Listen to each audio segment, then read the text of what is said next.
Graça e paz, povo de Deus, que bom estarmos juntos mais uma vez aqui, numa segunda-feira tão cheia de bênçãos.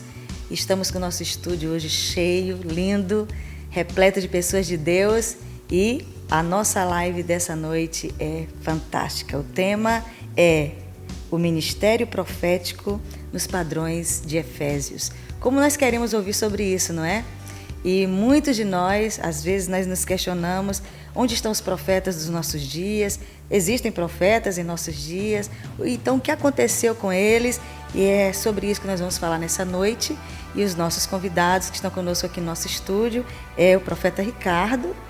Tudo bem, profeta, pastor? Tudo bem, pastora. Graça e paz, boa noite. Amém. Será um prazer a gente compartilhar um pouco do que Deus tem colocado no nosso coração. Amém, glória a Deus. Também temos aqui o pastor Lucas. Seja bem-vindo, pastor. Tudo bem? Boa noite, pastor, a todos que estão nos ouvindo. E vai ser um prazer compartilhar um pouco daquilo que Deus tem derramado sobre nossas vidas, aqui com todos. E vamos embora. Amém, glória a Deus. Gente, você pode compartilhar esse projeto, esse programa com alguém que você percebe que tem interesse sobre esse assunto. Nós vamos falar diretamente da carta de Éfeso, a carta de Efésios, e aqui nós temos muitos questionamentos e eu vou começar aqui lendo o texto das Escrituras Sagradas, exatamente em Efésios capítulo 4, versículo 11, que diz: E ele mesmo deu uns para apóstolos e outros para profetas e outros para evangelistas e outros para pastores e doutores. Então nós temos aqui alguns ministérios que nós já conhecemos muito bem e outros que estão bem estranhos, diferentes ou esquecidos ou silenciados, né? Sobre isso nós vamos falar nessa noite, né? Há um ministério profético em nossos dias, profeta Ricardo? Isso é uma pergunta recorrente que a gente, quando tem viajado, muitas pessoas têm nos feito essa pergunta. Existe ainda profeta nos nossos tempos atuais? Claro que existe, porque a palavra de Deus diz em Malaquias capítulo 4, versículo 5, que nos últimos dias, posteriormente, antes de Jesus voltar, Deus ia trazer o Elias de volta. Então não é uma personificação de um homem, do profeta Elias, que ele vai ressuscitar. Não. A unção profética vai ativar uma geração profética para trazer a igreja de volta para o noivo.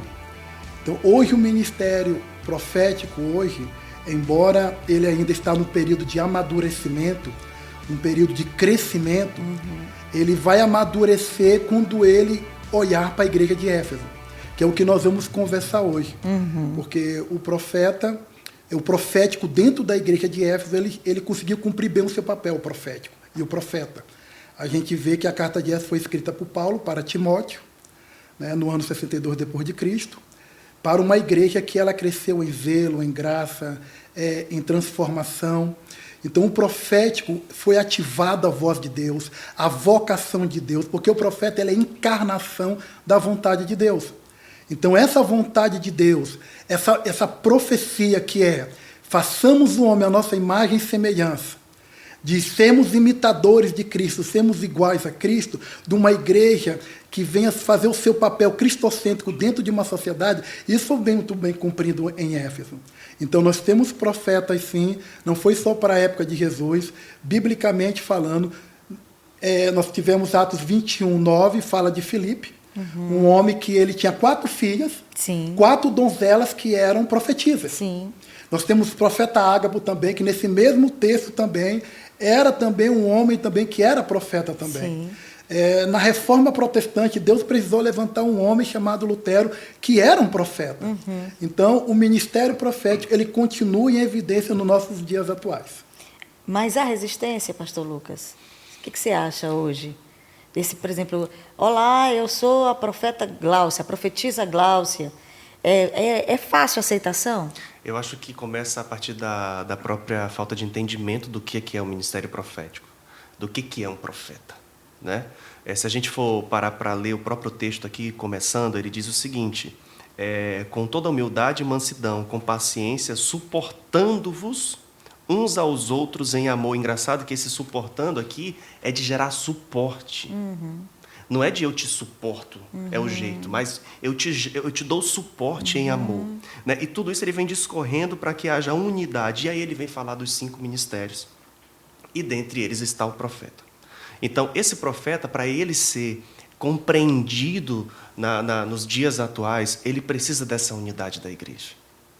E quando a gente não reconhece, nós estamos dizendo, em outras palavras, nós não te queremos. E isso, você pode matar.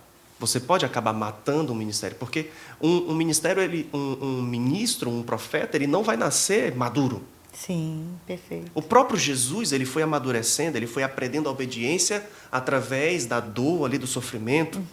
Os profetas, eles vão aprender amadurecendo. E aonde amadurece? Na unidade da igreja. Uau, com outros ministérios. Né? Com ministérios mais maduros, ministros, pastores, mestres, Sim. que vão pautar o profeta para ele ser um profeta bíblico. Sim. Então, hoje, o que eu sinto? É que hoje a falta do entendimento está fazendo com que a gente mate os profetas da nossa geração. E eu acho que durante toda a história da Bíblia a gente vê que quando uma nação perece, Deus levanta os seus profetas. Sim. E nós estamos vivendo um tempo que nós precisamos Uau. que os profetas se levantem. Aleluia, aleluia. Nós estávamos ainda há pouco conversando, antes de nós começarmos oficialmente, nós estávamos conversando sobre talvez a resistência que a igreja tenha em relação ao ministério profético, a aceitação dos profetas, foi causado pelo engano, não foi isso, profeta? Sim, o espírito do engano. Porque Deus, ele instituiu na palavra, em Jeremias 14, que nenhum profeta tem autorização de Deus para transicionar o povo, a nação, uma cidade, para uma perspectiva de futuro. Deus, ele amaldiçoou isso. Ele disse que ia permitir que um espírito de engano entrasse nesse profeta e o confundisse. Ou em quem exercesse o profético. Por quê? Porque Deus, ele está na eternidade. Então, o profeta, ele tem que ser uma materialidade, ele tem que ser um agente de Deus para trazer a eternidade para o nosso plano. Deus está acima desse plano Kairos e desse plano Cronos. Sim. Então, Deus, ele trabalha com uma perspectiva de eternidade.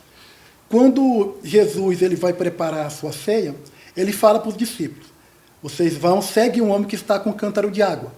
Aquele homem que está com um cântaro de água não tem nada a ver. Na nossa perspectiva ocidental, vai ter nada a ver, porque quem carrega cântaro de água? As mulheres. Mas ali era o Espírito Santo. O Espírito Santo guiou eles a um local, para o segundo piso de uma casa. E quando eles chegaram lá, já estava tudo pronto. Sim. Já estava tudo preparado. Isso é o aio, é a eternidade. Sim. Então, o profeta, primeira profecia que tem que ser cumprida na vida do profeta. Sim. Se aquilo que ele está profetizando não o transformar, então isso não é profecia. Ele não é um proclamador, ele é um transformador. Então, todo profeta, ele tem que transformar seu ambiente. E ele próprio também tem que ser moldado àquela palavra profética. Porque se ele não traz a eternidade, e na eternidade tudo já está pronto, ele vai se frustrar com a perspectiva do futuro. Porque o futuro está diante de nós. Talvez daqui a 100 anos, daqui a 200 anos. Então, o importante é ele trazer a eternidade, porque na eternidade tudo já está pronto, que Deus já terminou pela sua palavra, e ele tem que construir algo geracional. Ele tem que construir algo coletivo. Elias, ele exerce um ministério profético em poder. Sim. Manifestando poder todo o tempo. Ele era considerado o profeta do fogo. Mas Deus começa a modificar o ministério de Elias. Começa a fazer ele entender que a água também faz parte do ministério profético.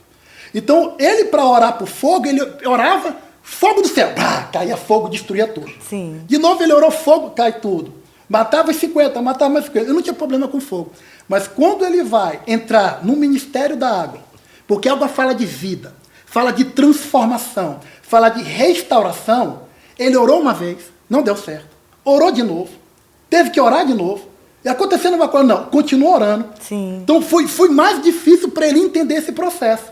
Porque transformação... Você está falando da chuva, no Da caso. chuva. Da autorização para fazer chover. Claro, porque Entendi. a água, para Deus, nós somos lavados pela palavra. Sim. O profético, ele tem que lavar a terra, ele tem que restaurar a terra, trazer a terra de volta para o seu Criador. Sim. Tem que restaurar a natureza que está gemendo pela manifestação dos filhos.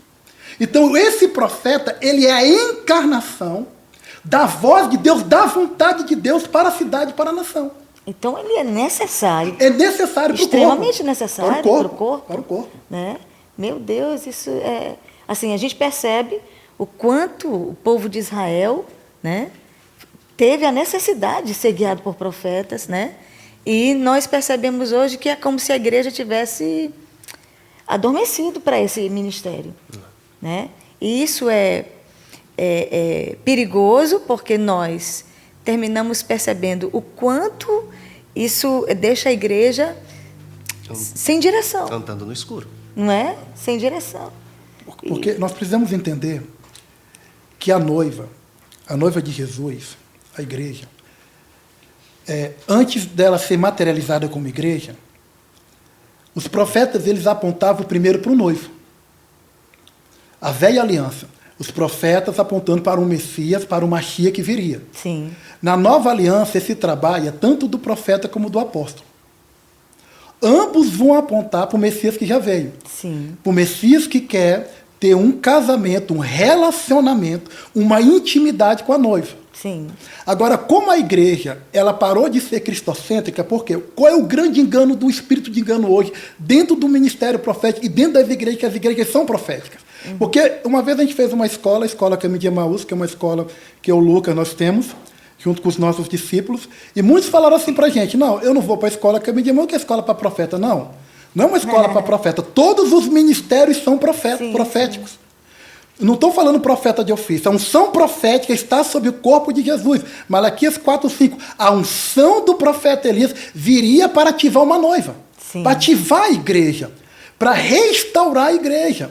Para a igreja ter uma consciência madura do seu relacionamento e das virtudes do eterno. De quem é Deus, de manifestar quem Deus é. O meu testemunho não é nada se eu não manifestar a vontade de Deus no seu caráter. Sim. Personificar quem Deus é. Então nós precisamos entender isso. A igreja, ela não é cristocêntrica, por quê? Porque nós temos hoje igrejas que elas são construídas, com todo respeito aqui, tá? Com todo respeito às igrejas, estou falando isso com muito temor. Tá? Eu falo como alguém também que é pastor também. A igreja ela foi construída na característica de homens. Então, isso é um problema.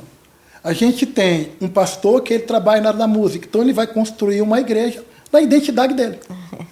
Se tiver um profeta, ele vai construir uma igreja que tem um mover profético. Sim. Que tem hora para começar o culto, mas não tem hora para terminar. Né? E aí o pessoal quer rodar, o pessoal quer profetizar, né? Que o pessoal quer o que a gente fala, o reteté. Se é um mestre, ele vai fazer a igreja, né, muito boa no ensino, mas se ele não tomar cuidado, vem no seminário teológico. Né? Então o apóstolo, se a gente for entender o apóstolo dentro da característica dele, ele quer empreender. Todo apóstolo é empreendedor. Verdade. Então, quanto mais igreja ele abrir, ele acha que ele está fazendo a vontade de Deus. Então, é como se fosse uma franquia de bolo. Né? E o ministério pastoral, ele entende, o cara que é pastor, ele vai construir igreja dentro do apacentar. Só que não é na característica humana. Minhas ovelhinhas. Minhas ovelhinhas, é minha igreja, é meu povo, né? Meu púlpito. Né? Então, isso é uma imaturidade da igreja. A igreja precisa entender que antigamente nas construções em Israel, vocês foram muito em Israel, vocês sabem disso, existia a pedra angular. Sim. E a pedra angular era a pedra mais importante da construção. Sim. Né? Que seria a Petra, rochedo. Né? Então Jesus, ele é o rochedo da nossa salvação. A igreja tem que ter edificado em Jesus, sim, não no fundamento humano. Sim. De um empreendedor, de um pastor, de um apóstolo, de evangelista, de um profeta. Isso está errado. Por isso que a igreja hoje ela está tão enfraquecida, ela está tão confusa, tão cheia de carência e necessidade. Jesus é resolvido, Jesus não tem carência e necessidade. Se a igreja está edificada na rocha, ela vai chegar na plena consciência de quem é Deus. Mas vamos falar aqui uma coisa que o senhor agora me lembrou. Qual é o texto que fala sobre a edificação dos apóstolos e profetas? Coríntios, né? 1 Coríntios. Vamos ver, porque o que você está falando sobre a igreja ser cristocêntrica, realmente, a gente percebe que está tendo um distanciamento da revelação das Escrituras a respeito do próprio Cristo, mas baseada nos apóstolos e profetas como fundamento. Eles vão apontar para Cristo. Sim. Eles têm que colocar a igreja na rocha, que é Jesus. Certo. Eles têm que acoplar a igreja nessa rocha. Certo. Porque a igreja saiu do lado de Jesus. Sim. Quando ele foi perfurado por aquela lança. Aham. Então Jesus é a origem da igreja nasce dele. Sim. A igreja é a noiva dele, é a mulher dele. Aham. Ninguém conhece a igreja melhor do que Jesus. E a igreja ela não pode lutar com armas naturais e humanas, na característica de homens que têm uma natureza corruptível. Tem que ser uma natureza incorruptível. De um homem que venceu, que ressuscitou o terceiro dia. O cristianismo é a única religião que tem um marco que nenhuma outra religião tem. De um homem que viveu, morreu, ressuscitou e nunca mais morreu. Então é nesse fundamento que a igreja, quando a gente lê em Éfeso, Paulo todo o tempo apontando para Cristo. Nenhum momento você vê Paulo apontando para ele, ou apontando para Timóteo, que é o pastor de Efésios. Ele está apontando para a pedra. Jesus diz, a pedra que os construtores rejeitaram se tornou a pedra mais importante da construção. Sim. Porque ela unia duas paredes, o profeta e o apóstolo. Sim. Então, a unidade de ministério está em Cristo. Se o ministério não for maduro para conhecer Cristo, para se relacionar com Ele, como é que eu posso construir que eu não conheço, que eu não me relaciono? Então, a igreja ela tem que ser cristocêntrica. Sim. Ela tem que ter os fundamentos de Cristo, as palavras de Jesus. Tem que reger a igreja. Sim. A natureza de Cristo, divina dele. Então, porque o homem ele é falho. Então, esse é o erro que nós estamos cometendo. Se o cara é um empreendedor, um publicitário, ele se converte, como é que ele vai ser a igreja dele? Ele vai ter uma perspectiva de empresa. E por isso nós temos igrejas aí que são muito parecidas com uma empresa. Então, características totalmente humanas. Não é isso que Jesus estabeleceu. Se a igreja sai dele, ela tem que continuar com as origens dele. Sim, entendi. E esse é o engano que entrou. Então, hoje os profetas estão começando a apontar. Os fundamentos estão errados. Então, um pastor que já construiu um ministério, um apóstolo, um mestre, e hoje o ministério tem uma placa, tem uma proporção nacional, eles não querem ouvir. Porque não, eu construí isso, mas aí que está errado. Porque foi construído por homem. O ministério não pode ser construído por homem, o ministério é construído por Cristo. Amém. Pelo Espírito Santo. Amém. Sim, pastor. Só complementando, eu acredito que tudo tem que ter um propósito. Sim. Tudo tem que ter um propósito. E o propósito ele não vem do homem, ele vem da palavra. O que nós estamos falando aqui não são achismos, não é aquilo que a gente... O que menos importa é o que a gente acha, né? Mas nós vivemos de acordo com a palavra. Então, tudo tem um propósito. Então, pegando o gancho do que o senhor está falando, pastor, eu imagino assim, nós temos, sim, alguns ministérios fluindo muito bem hoje. Sim. Mas eu queria levantar aqui uma situação real, dando um exemplo. Por exemplo, eu divergi em um pensamento teológico, em uma conduta, Sim. e ali eu sinto que eu não posso mais caminhar dessa maneira, caminhar com esse grupo de pessoas, com essa parte da igreja, eu não comungo mais desses pensamentos. Ok. O liberalismo teológico, né, gerou esse pensamento, tá, mas vamos lá. Aí o que tem acontecido? Eu tenho levantado hoje vamos colocar assim, uma nova placa sem um propósito. E quem é que dá esse propósito? Porque a gente precisa entender o que é o profeta. Isso é a gente muito precisa sério. entender quem é o profeta. Porque o profeta, ele erroneamente foi confundido com o vidente.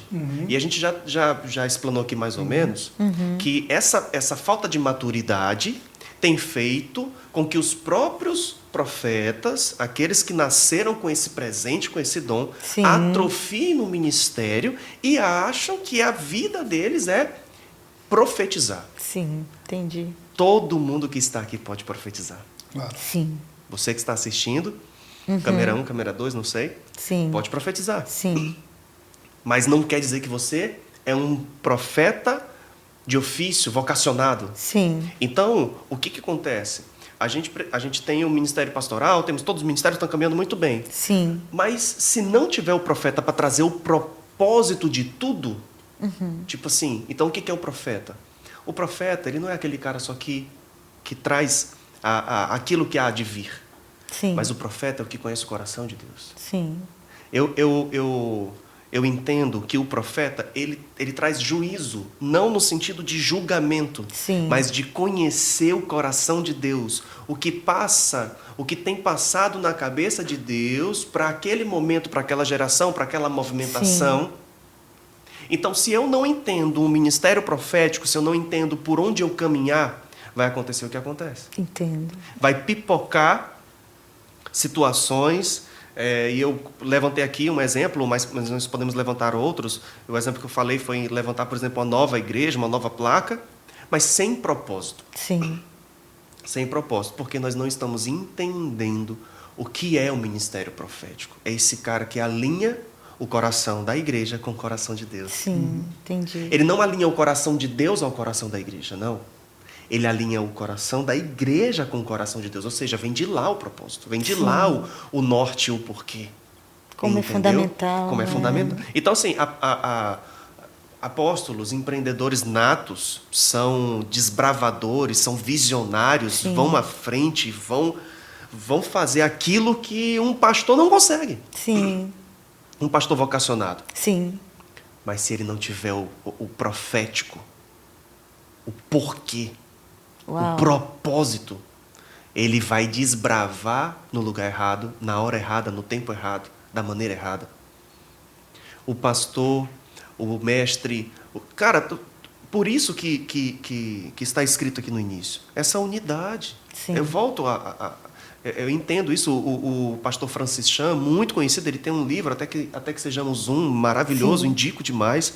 Ele fala sobre isso, sobre essa unidade da igreja. Nós só vamos experimentar o pleno da igreja quando nós estivermos vivendo unidade. Uau. É impossível viver em unidade se nós estamos observando os ministérios fluindo na igreja e nós estamos abafando. Nós Uau. não estamos amadurecendo. Nós não vamos conseguir essa unidade que fala aqui, né? Com o propósito de aperfeiçoar os santos, no verso 12, no mesmo capítulo 4 aqui de Efésios. Com o propósito de quê? Aperfeiçoar os santos para a obra do ministério, para que o corpo de Cristo seja edificado. 13. Até que todos alcancemos ao quê? A unidade da fé. Unidade da fé. E do conhecimento do Filho de Deus, e cheguemos à maturidade, atingindo a medida do quê? Da estatura. Está escrito estatura ou estrutura? Estatura. Não é? Nós estamos achando que igrejas maduras são grandes estruturas, mas Deus, estatura não tem nada a ver com estrutura. Ajuda. Foi o que falamos do fundamento. A estatura de quem? Da plenitude de quem? De Cristo. Meu Deus. De Cristo. Essa carta de Éfeso. É fantástico. Por que esse texto tão polêmico que, por exemplo, a gente já ouviu milhares de coisas, nós não estamos aqui para discutir sobre apóstolos, graças a Deus, nós estamos falando sobre os profetas, né? Por que um tema tão bíblico, na carta tão atual, como a carta de Éfeso, a carta de Efésios, por que esse texto dos 5 principais, não vou retirar essa palavra principais, mas desses 5 ministérios tão sérios para a igreja dar continuidade, por que ela está nessa carta, na carta de Efésios? Qual é a importância dessa carta para os nossos dias, Ricardo? Eu entendo que Paulo, ele está apontando para a igreja sobre a maturidade da igreja. É impossível a igreja ela amadurecer sem a ajuda dos 5 ministérios. É impossível. Então, a igreja precisa dos 5 ministérios. Quando Paulo ele olha para Timóteo, pastoreando uma igreja sendo jovem, numa cidade muito complexa. A gente olha Éfeso naquela época, era uma cidade multicultural, muito, muito parecida com o país hoje que é o Brasil. O Brasil é multicultural. Sim. Então, Éfeso era a segunda maior cidade do Império Romano. Né? Era uma cidade que todas as culturas estavam ali. A ideia de Paulo era que essa igreja, já que ela chegou no estado pleno de maturidade, que ela importasse para todo mundo, porque ela era um porto, ela importasse essa mentalidade de igreja madura. Sim. Então, por que é difícil para a nossa geração hoje ser relevante nos 5 ministérios? Por quê? Porque até os 5 ministérios, muitos deles não estavam de maneira cristocêntrica alicerçados em Jesus. Cada um estava procurando a sua própria carência, a sua própria necessidade, né? Dentro da sua cultura, dentro da cultura brasileira. Então, agora que os ministérios eles estão começando a maturar, Sim. né? Os anos estão passando. Sim. Nós temos aí uma atuação muito grande de uma igreja que não é relevante para o país. Então, Deus para a igreja na pandemia. Então, vários sinais, Deus parando a igreja. Nós paramos 2 anos e meio. Por que Deus parou? O mundo através da pandemia. Porque Deus teve que parar a igreja. Para dizer à igreja que a igreja está formatada de maneira errada. Nós precisamos colocar os 5 ministérios. E dentro dos 5 ministérios, nesse tempo, eu respeito todos. Mas dentro dos 5 ministérios, se tem um ministério que ele tem um trabalho árduo, vai ser o ministério dos profetas. Porque ele vai precisar ajudar o corpo a amadurecer na consciência. Uau. Então, só o profeta tem essa capacidade. É verdade. Porque, como ele é a encarnação da profecia, a profecia vai mudar primeiro ele. Antes de mudar a igreja, de mudar o território, de mudar a nação, de mudar a cultura, ele consegue ter a perspectiva do eterno. Ele tem uma ligação com a mente do eterno, com o coração. Então, vai precisar que os profetas sejam maduros para suportar essa carga. Uau. É isso mesmo. Ele vai ter que amar muito mais o corpo, muito mais a igreja. Uau. Porque qual é a realidade da igreja hoje? Aquela mulher do fluxo de sangue. Que ela está sangrando. Aquela é a igreja da nossa geração. Ela está sangrando em quê? Na sua própria justiça. E por que ela está sangrando na sua própria justiça? Porque ela já passou na mão de vários médicos. É a igreja que já passou na mão de vários donos. É a igreja que se perdeu no rumo. E aquela mulher, ela tem um encontro com Jesus, e ela toca na orla das vestes de Jesus. Quando ela toca na orla das vestes de Jesus, na nossa tradução está que Jesus é o poder, mas no original não está assim. No original está. Jesus diz assim para Pedro: Pedro, alguém me tocou. Pedro: não, o senhor está falando que alguém que tocou, uma multidão, que todo mundo te tocou. Não, tu não está entendendo. Alguém me tocou, porque de mim saiu virtude. Sim. Então, mais do que manifestar poder dentro dos ministérios, que isso é um erro da igreja, porque poder não converte. Poder é testemunho. Poder é proclamação. Porque ninguém conhece mais do poder de Deus do que Satanás. E ele não se converteu. Então, o poder não converte. O que converte são as virtudes. Uau. As virtudes de Deus, de um Deus de amor, de um Jesus que é cheio de graça, e do Espírito Santo que é consolação. Então, o profeta ele tem que encarnar isso primeiro na vida dele, para ele dispensar isso nos 4 ministérios, reconstruir, repaginar, resetar. Agora, veja só. Diga. Perdão. Você foi chamado, você está aqui com... Você tem 18 anos, um cara cheio de boas intenções, menino de Deus, uma moça de Deus, cheia do Espírito Santo, tem um chamado profético, mas por onde começar? Se realmente é essa questão, né? É preciso o quê? Já que nós estamos falando dessa carência, de uma igreja necessitada... Ele vai ter que começar pela mesa. Tem que começar pela mesa. Se ele for começar pelo altar e pela igreja, ele vai fracassar. Mesa, então, é o quê, pastor? Mesa é o altar da paternidade. Tudo que Jesus fez, ele estabelece na mesa. Ele começa numa mesa e vai terminar numa mesa. Então, os profetas, eles têm que ser um entendimento de Deus. Ele tem que ter um entendimento familiar. Ele tem que andar em unidade, ele tem que se aproximar do corpo. Eu sei que ele é uma ferramenta, e uma ferramenta muitas vezes está no corpo e não está. Isso, que é muito interessante também colocar. E muitas sobre vezes, essa resistência, claro, que também o profeta tem de se submeter. De se submeter. Então o profeta, por quê? Porque ele tem medo de se ferir. Ele tem medo de se ferir. O maior medo de um profeta... Gente, é um profeta que está falando. O maior medo de um profeta é a sua mensagem não ser aceita ou não ser entendida. Uhum. É o maior medo que um profeta tem. Mas quando o profeta ele amadurece, ele entende o seguinte, que a mensagem não é dele, a mensagem é de Deus. Uau. E a proclamação da mensagem não é através da manifestação de poder, ou através da eloquência dele, ou através da vida dele. Não é assim. Ele tem que... É através do testemunho de vida dele. A gente teve uma experiência na escola Caminho de Emaús, onde havia profetas de outros estados conosco, de outros países, pastores aqui de São Luís, e a gente levou todo mundo para a mesa. Né? E alguns disseram assim, não, nós vamos colocar os pastores aqui, e quem está servindo a mesa, que são os pessoal da cozinha de apoio, numa outra mesa. Eu disse, não, não podemos fazer isso, porque nós vamos estar separando a mesa. Os profetas, eles não vão permitir que a mesa esteja separada. Porque na mesa de Jesus havia um cortador de orelha, um traidor e um incrédulo. Na mesma mesa. Jesus nunca negou mesa para ninguém. Então o profeta ele tem que restaurar a mesa da comunhão e do testemunho. Então o profeta tem que apontar para a mesa. Jesus, ele não vai mais ser crucificado. Isso é bem importante que a gente entenda. Jesus foi crucificado uma única vez. Sim. Então, quando ele está no caminho de Emaús com aqueles 12 discípulos e Cleópatra, ele era parente de Jesus e não conheceu. Uau. Não conheceu. É como o corpo de Jesus está hoje. Somos irmãos de Jesus, somos a família de Deus, mas não conhecemos. Uau. Por que não conhecemos? Porque a igreja está edificada não é no rochedo da salvação. Porque Davi diz, Jesus é a rocha da nossa salvação. O Messias seria o rochedo da salvação. A igreja não está edificada na rocha. A igreja está edificada em homens. Por isso que a igreja reconhece o fundamento de homem, mas não reconhece o fundamento de Cristo. Sim. Jesus ele leva eles para onde? Jesus vem discorrendo o texto. Emaús fala banho quente das Escrituras. Então, Jesus vai ativando o profético. Isso é importante, tem que entender. Jesus começa a discorrer a Escritura, ativar o profético no entendimento deles, porque eles não estavam entendendo. Sim. Eles não entenderam a obra de Jesus. E aonde vai terminar? Aonde o profético vai levá-los? Para a mesa. No momento que o profético, no momento que Jesus leva eles para a mesa, ele parte o pão, os olhos deles se abrem. Então, o trabalho dos profetas nessa geração não é exclusivamente pela igreja, é levar a igreja para a mesa. Levar a igreja para a comunhão na mesa. O profeta se relacionar.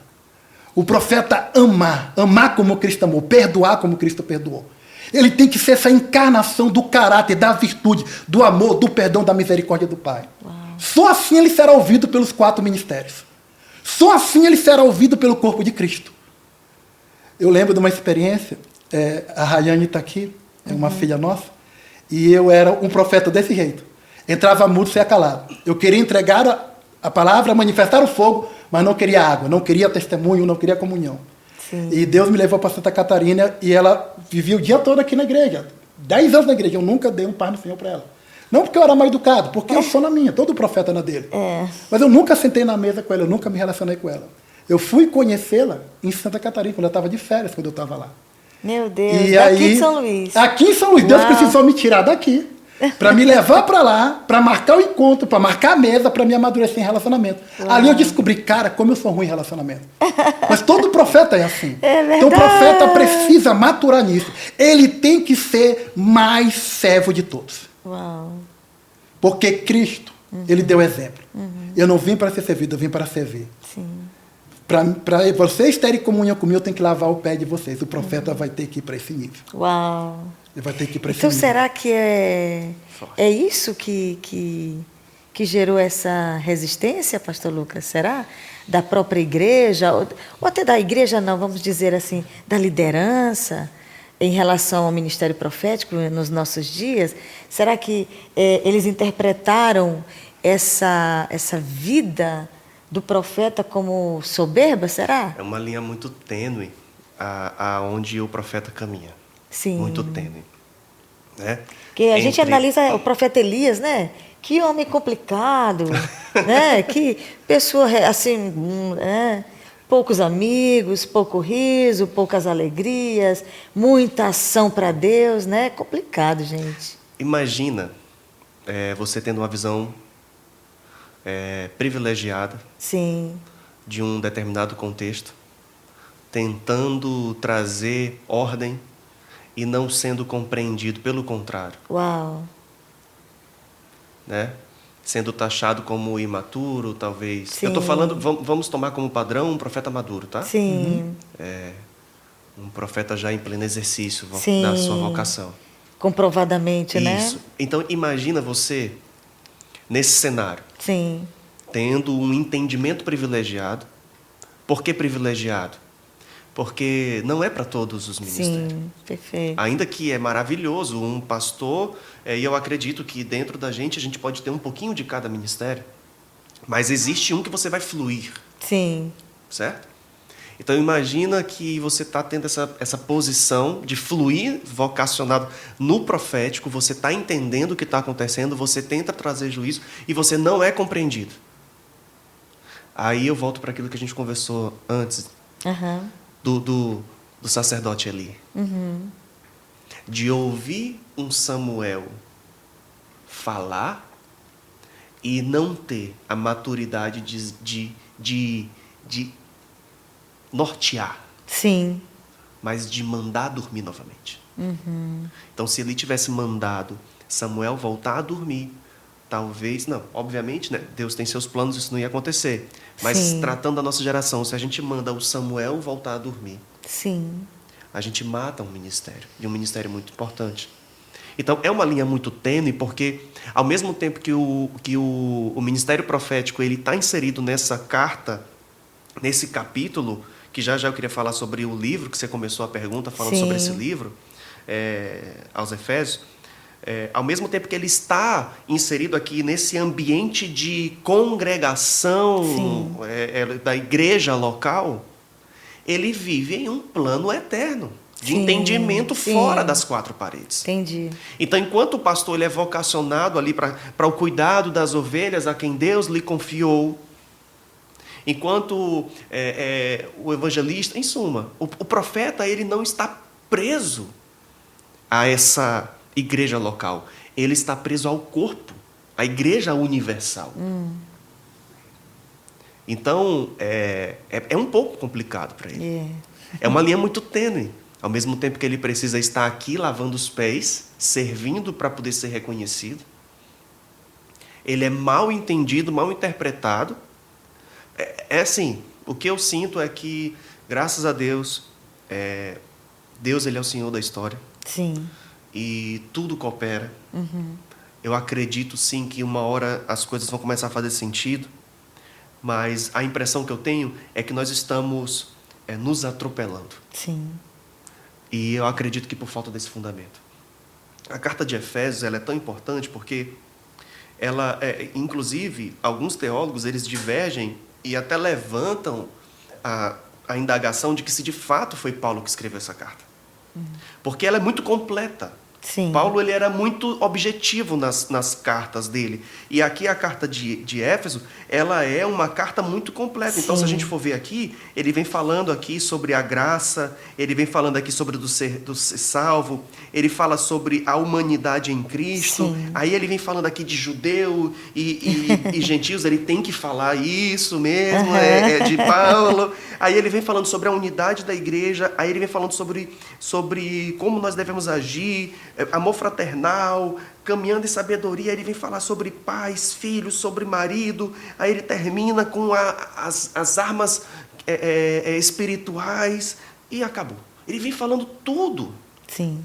Então, a carta aos Efésios ela é uma carta muito importante porque ela é uma carta, como o teólogo N.T. Wright ele fala, ela é como ela está num lugar privilegiado. Sim. Ela está num lugar de privilegiado que ela consegue ter uma vista panorâmica de tudo, do começo, meio e fim. E alguns teólogos eles entendem que essa carta ela foi feita para ser copiada e distribuída não somente para Éfeso, mas para outras igrejas. Ela seria tipo uma carta padrão. Sim, interessante. Então ela é muito importante para a gente hoje. Sim. Nos basear como igreja, como nós devemos nos portar. Ela é eu esqueci a palavra, esse mirante. Sim, mirante. Esse mirante, aonde você vai, você a vista mais alta. Você consegue ter uma visão de tudo funcionando muito perfeitamente. Sim. Então eu acho que a carta de Efésios, ela é como se fosse uma carta resumo para a igreja. Ei, um manual rápido aqui para vocês, aqui rapidinho aqui de 6 capítulos e vocês vão entender começo, meio e fim. Isso. Uau. Então, se está aqui, a gente precisa trazer isso em consideração. E hoje o que eu vejo é que nós estamos nos perdendo nessa unidade do fluir dos ministérios. Uau, gente, nós estamos aqui no nosso podcast Banquete no Deserto, com o pastor Lucas, com o profeta Ricardo. O tema é o ministério profético nos padrões de Efésios. E é por isso que nós estamos falando sobre a carta de Efésios e estamos aqui falando um pouco sobre esse famoso versículo de Efésios 4:11. E ele mesmo deu uns para apóstolos, outros para profetas, outros para evangelistas, outros para pastores e doutores. E a questão é, que polêmica? Por que é tão difícil de entender se nós hoje temos pastores, doutores, que são os mestres, evangelistas e até apóstolos, mas muitas igrejas e muitos pastores, muitas denominações têm resistência aos profetas. E a outra pergunta que eu quero fazer para vocês seria necessário, e eu acho que até o senhor já falou sobre isso, seria necessário apoiar o ministério profético nesse momento? Porque Ricardo falou algo muito interessante sobre o profeta começar... Que revolução, né? Na verdade, a tua proposta é uma revolução. Porque o profeta, como nós falamos, à medida que ele tem que ser humilde, ele também tem uma autoridade pessoal, uma autoridade ministerial, né? E aí, de repente, ele precisa amar muito a igreja, para levar a igreja à mesa, ao relacionamento. Tu fez até o exemplo de ti, né? Que quantas vezes passou pela Rayane e nunca falou com a Rayane. E, de repente, se encontraram e... Uau, eu sou ruim de relacionamento. Então, realmente, eu percebo, os profetas têm umas questõezinhas assim. É um povo esquisito, gente. É como diz o meu pastor, o pastor José, é esquisito, é estranho, é um povo estranho. Mas é um povo de Deus. E será que é necessário mesmo? Será que está faltando apoio aos profetas, ao ministério profético, na igreja de hoje? Sem dúvida nenhuma. O pastor Lucas da Gorinha, ele compartilhou conosco um pensamento que ele tem, é completamente correto. Nós temos seminário teológico, nós temos escolas de adoração, nós temos curso de evangelismo, missionais. Nós temos escolas missionárias, nós temos a Jocum, nós temos a Missão Amém, Cairóis, mas nós não temos algo específico para treinar profetas. Vou abrir um parêntese aqui. A profecia de Don Lynch, 2012, 8 de setembro de 2012. São Luís, ele disse, o nome Luz será transformado em Betel, que é São Luís, e a cidade será conhecida pelas escolas de profetas que irá possuir. Meu Deus. E disse, se vocês não abrirem as escolas de profetas na cidade alta, que quando Deus quer falar com o Brasil, Deus fala segurando a cabeça, e o nome da cabeça do Brasil é Maranhão. Meu Deus. Eu estava lá, eu ouvi a profecia. Meu Deus. E ele disse, essa cidade é a cidade dos profetas. Essa cidade Deus estabeleceu para ser um acampamento de profetas. Nossa, né? E nós estamos falando exatamente disso, e a gente sabe que essa profecia ela está pendente. Sem dúvida. Nossa, só Ela um tá parênteses no pendente. que você falou, lembrando de que aonde abunda o pecado, superabundará a graça. Sim. Eu lembrando de quem é o estado do Maranhão, Sim. como é um estado místico, Sim. como ele é um estado, né? É exatamente por isso que o diabo tem elevado isso, Nós temos nos calado? para ocultar o verdadeiro. Ah, sim. Acredito. Porque há uma unção específica. Gente, só em saber que São Luís foi fundada por um pastor em 1612, em 8 de setembro de 1612, a cidade foi fundada por um pastor. É a única cidade do Brasil que foi fundada por um pastor. Nossa. Então, os fundamentos da cidade, as primeiras leis fundamentais, a Constituição, a primeira Constituição das Américas, primeira do que a dos Estados Unidos, é a de São Luís do Maranhão, baseadas nos 10 mandamentos. Meu Deus. Se isso não quer dizer nada, então não sei o que quer dizer. Nos 10 Que mandamentos. é isso. E nós sabemos a seriedade disso. E quando eu ouvi Don Lynch falar no dia do aniversário de São Luís, nos 400 anos de São Luís, né? São Luís estava completando 400 anos nesse dia, quando ele profetizou, e eu estremeci, porque eu acredito plenamente não são proféticas da cidade. Nós percebemos o poder político que a cidade tem para enviar políticos para transformar a mente de Brasília Sim. para o bem ou principalmente para o mal. Isso não é de agora. Não é de agora, não é de agora.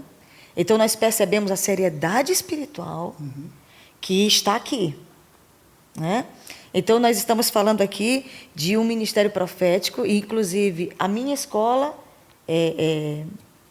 meu discipulado como crente foi numa igreja de profetas. Os pentecostais brasileiros, inclusive, a maior igreja pentecostal do mundo é a igreja brasileira. Nós percebemos a força, né, que a igreja pentecostal Assembleia de Deus. veio com tantos 1930. profetas, né? Desde 1910, nasceu aí com tantos profetas, com homens e mulheres de Deus, forte, e de repente nós percebemos hoje a escassez, né? A falta de seriedade, né? A meninice, né? O espírito do engano, né? Como foi falado também já. Então, nós vamos voltar aqui. É necessário escola de profetas. É necessário. Treinamento. Deus ele vai ter que cumprir a palavra dele, porque os tempos estão se abreviando da volta de Jesus. Sim. Então, como a igreja ela está fechada, está cerrada para o treinamento dos profetas, o que Deus está fazendo? Deus está pegando alguns profetas que já chegaram em um grau de maturidade satisfatório no coração de Deus, Sim. e Deus está levando eles a impulsionar e fazer escola de profetas. Tá? Da mesma coisa que Eliseu Caminho fez. de Emaús é uma. É uma. Caminho de Emaús. Sim. Qual é o mês? A gente fez, a primeira agora foi junho Foi junho do ano passado. do ano passado. A gente trabalha por agenda, né? Por agenda. E Trabalha agora por nós agenda. temos Fazemos. no segundo semestre para fazer escola em São Paulo, Rio Grande do Sul e Santa Catarina. Sim. E temos já umas portas também para fazer fora do país também. Sim. Então, Deus falou comigo quando eu estava no Chile, quando eu estava morando lá. Sim. Ele assim para mim, olha, eu preciso que você comece a trabalhar com a escola, para você treinar o corpo voltar a ser profético, Uau. e para você treinar profetas, porque os profetas estão imaturos diante de Sim. mim. Estão contaminados pelo engano, feridos pela estrutura. Então, para mim, foi um desafio muito grande, né? Porque eu era aquele profeta. Feridos pela estrutura, né? Eu era aquele profeta que trabalhava na questão da profecia, da cura, da libertação, né? Avivando a igreja, trazia uma palavra ali, ia embora e não queria nem saber o que acontecesse depois. Isso é algo meio irresponsável. Mas a maioria dos profetas hoje, eles pensam assim, o meu papel é trazer a palavra, o pastor que se vire com aquilo que foi ministrado. Trazer a espada, né? E talvez... Eu tenho que trazer a espada, eu sou o profeta do fogo. A água, eu não quero saber disso, não quero saber. Estabeleça o juízo aqui, o pastor que se vire para lá. Então, mas Deus, ele não pode deixar toda uma confraria, toda uma geração de profeta morrer. Sim. Porque nós estamos falando do corpo de Jesus, nós estamos falando da igreja, nós estamos falando de uma nação. Sim. Uma nação, se ela não tiver profeta e profecia, ela vai se corromper. Yeah. E por que o Brasil é tão corrupto? Porque Deus permitiu. Eu lembro que a igreja, ela foi para um caminho muito errado. Tá? Muito errado. E eu falo isso com muito temor. A igreja se envolveu na política de uma maneira muito errada. A igreja tem que entender que a transformação nunca foi de baixo para cima, é de cima para baixo. Quem vai remir a nação, transformar a nação, é Deus trazendo o seu plano eterno através da igreja, não através de um homem. Sim. É através do Espírito de Deus, é através dos 5 ministérios, é através da igreja de Jesus que vem a transformação. Diga. Um parêntese, pastor. A última vez que nós colocamos as nossas expectativas no homem, não vou falar a última vez, né, mas uma das últimas vezes, a gente teve aí a Revolução Francesa, a Revolução Industrial na França, onde a gente começou a acreditar que o progresso da humanidade estaria na evolução da tecnologia, e nós tivemos a Primeira e a Segunda Guerra Mundial. Sim, verdade. Né? Prejuízo imenso. Nós colocamos Deus lá em cima e agora os homens aqui. O que foi que nós fizemos? Verdade. Colocamos Deus lá em cima e nos apegamos à figura de um homem aqui. É isso que está errado. Meu Deus. Então, como os profetas eles não estão totalmente maduros ainda, aconteceu esse desvio da igreja. Né? E a igreja se corrompeu junto com o sistema. Hoje a igreja perdeu a sua voz. né? Nós temos aí profetas hoje que não conseguem ter relevância na nação para transformar, para apontar um caminho, para encarnar a profecia, para demonstrar a vontade de Deus para a nação. Então, o que Deus está fazendo? Deus está chamando os profetas que estão maduros, esses profetas que não se contaminaram com esse sistema de Baal que está aí, que não se venderam para esse sistema. Esses profetas de agenda, Deus está derrubando da nação, com todo respeito a eles. Porque o maior é aquele que serve. Uau. Nós somos chamados para servir. Não somos chamados para estabelecer uma carência, uma necessidade minha, como profeta. Eu não estou aqui para me firmar, eu estou aqui para firmar a Cristo. Sim. Isso. Então Deus ele está começando a acionar os profetas para estabelecer escolas de fundamento, de princípio, escolas proféticas. Isso tem gerado unidade. Primeiro entre os profetas. E isso também já está atraindo também o corpo de Cristo também. Porque o profeta ele não está apontando para a escola, ele está apontando para a mesa. Sim. Nós fizemos isso na escola Caminho de Emaús. Eu acabei de falar. Nós colocamos os apóstolos, bispos, pastores, evangelistas, avivalistas, estava todo o corpo ali. Não, vamos separar as irmãs da cozinha, quem está trabalhando apoio, vamos separar a mesa. Eu disse, não vamos separar a mesa. Vamos colocar todo mundo na mesa. Agora, irmão, nós vamos orar. Então, os profetas se prontificaram logo para orar e os apóstolos também. Né? Eu disse, gente, mas vamos lembrar o que a Bíblia diz, o que Jesus estabeleceu. Foi fantástico. Foi fantástico. O maior não é o apóstolo, não é o profeta, o mestre, o evangelista, o pastor. O maior é o que serve. O que serve à mesa é maior que todos. Então, quem vai orar por nós foi a irmã da cozinha. Glaucia, foi um avivamento. Foi algo tremendo, foi lindo. Aqueles que chegaram cheios de estrutura com a sua placa, sabe, com seus fundamentos cheios de com seus títulos, né? Com seus títulos. Suas posições. Deus quebrou tudo isso. Uau. Foi fantástico. Porque a mesa é isso, a mesa faz isso. É. Então é isso que os profetas estão fazendo nessa geração. Uau, gente. Através das escolas, a igreja vai chegar a uma plena consciência do que ela é igreja. Aleluia. É interessante dizer também, aqui não é fazendo um merchandising, mas nós temos hoje profetas em exercício, maduros na nossa atualidade, e eu me lembrei aqui de 3 nomes.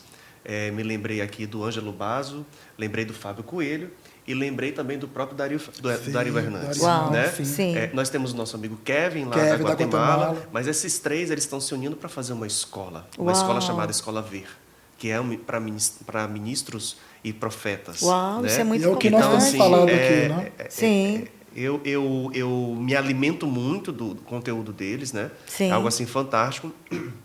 Estão preparando isso aí. Quem sabe um dia a gente vai ter aqui em São Luís. Em nome de Jesus. Mas aonde, voltando lá para o início da pergunta, aonde que está a falta desse apoio e tal? Olha, a gente havia conversado no começo aqui sobre aquela historinha do dom, certo. né? Do presente. Então, assim como todos os ministérios, os vocacionais, Deus entrega dom, gente, porque se um pastor não tiver o dom de pastoreio, ele vai ter órfãos, ele vai ser padrasto, ele vai dizer que ele é um pastor, mas na verdade ele vai ser ali o que João 10 fala.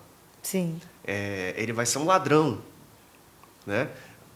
E da mesma forma são os outros ministérios. Então, se o dom que o profeta recebeu. Então, o que é o dom, né? Voltando aqui falar para que você está em casa aí, está acompanhando a gente. O dom ele é como um presente. Sim. Né? Eu aprendi isso e nunca mais vou esquecer. O dom ele é como um presente que você recebe, está na sua mão. Só que no momento, o que você quer fazer com o presente quando você olha? Você quer abrir. Sim. Só que quando você vai abrir, não tem o seu nome.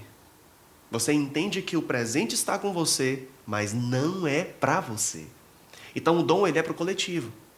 E aí, o que está acontecendo com o profeta? Devido a uma carência, a uma necessidade, pela imaturidade, falta de apoio, falta de escolas, falta de preparação, ele está buscando uma afirmação. Eu sou um profeta. Sim. Eu sou um profeta e eu vou mostrar para você. E o que ele faz com esse dom? Ele usa para benefício próprio. Ele abre o presente. Uau. Ele abre o presente. Que dom. Ele usa para ele.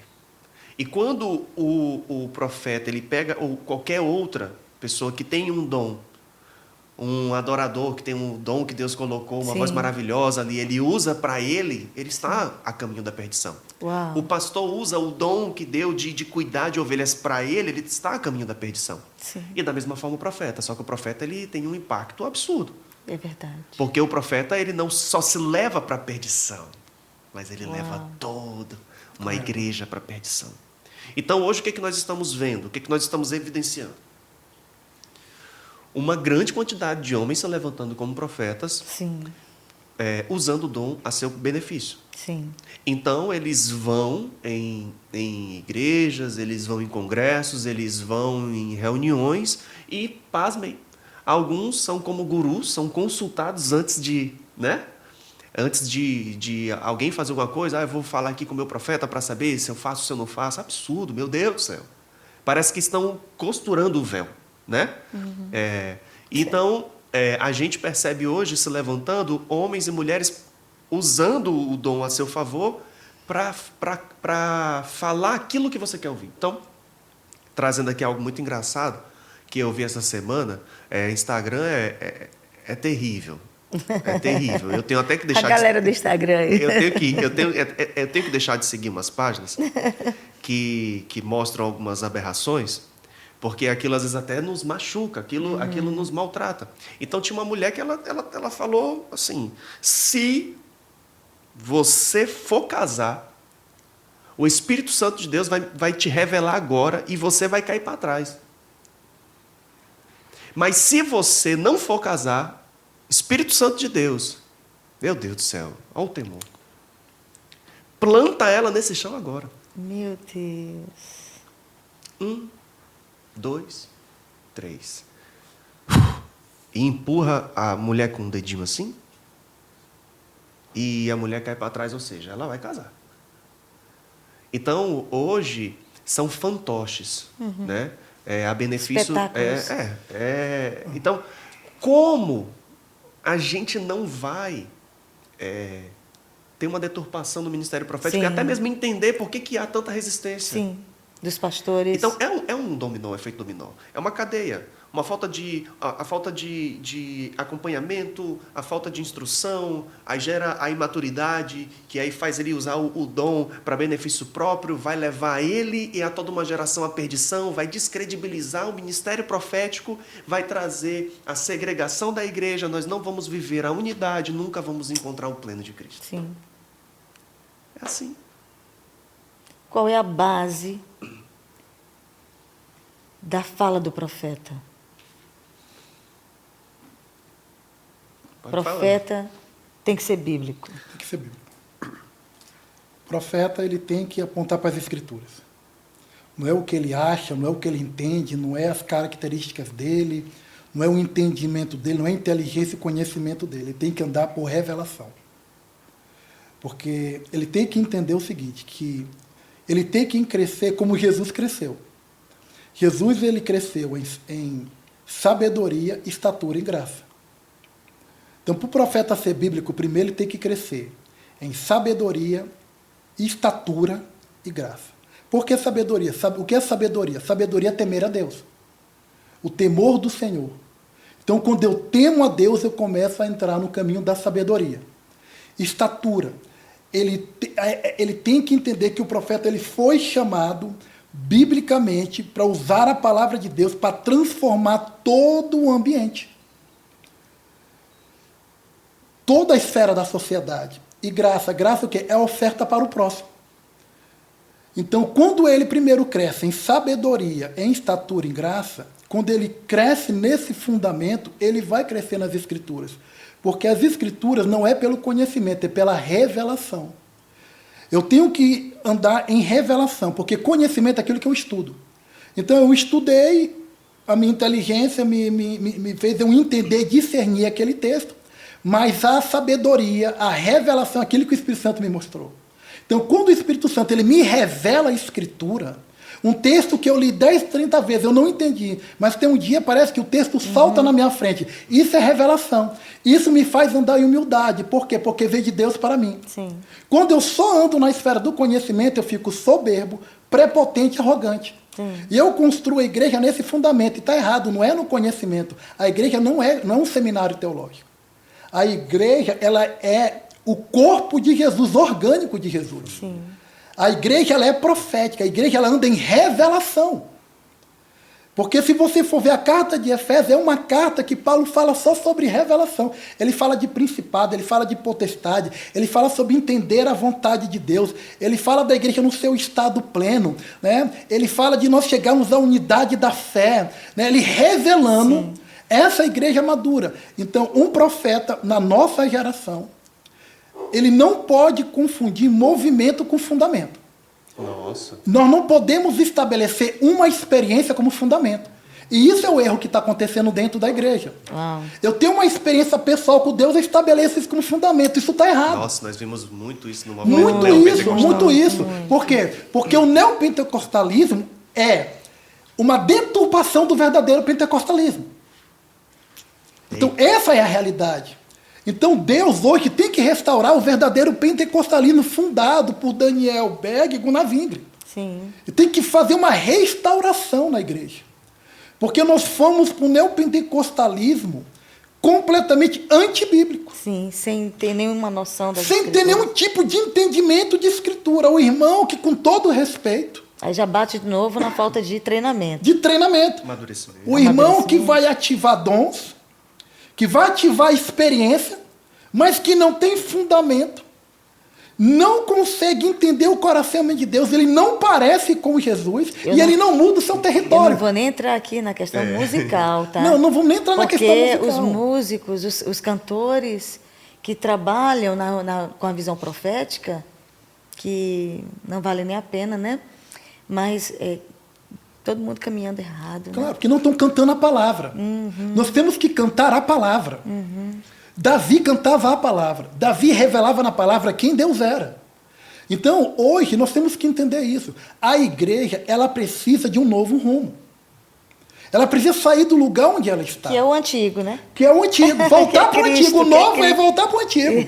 Que é Cristo. Então, hoje, o que acontece? A igreja ela está muito na esfera da experiência.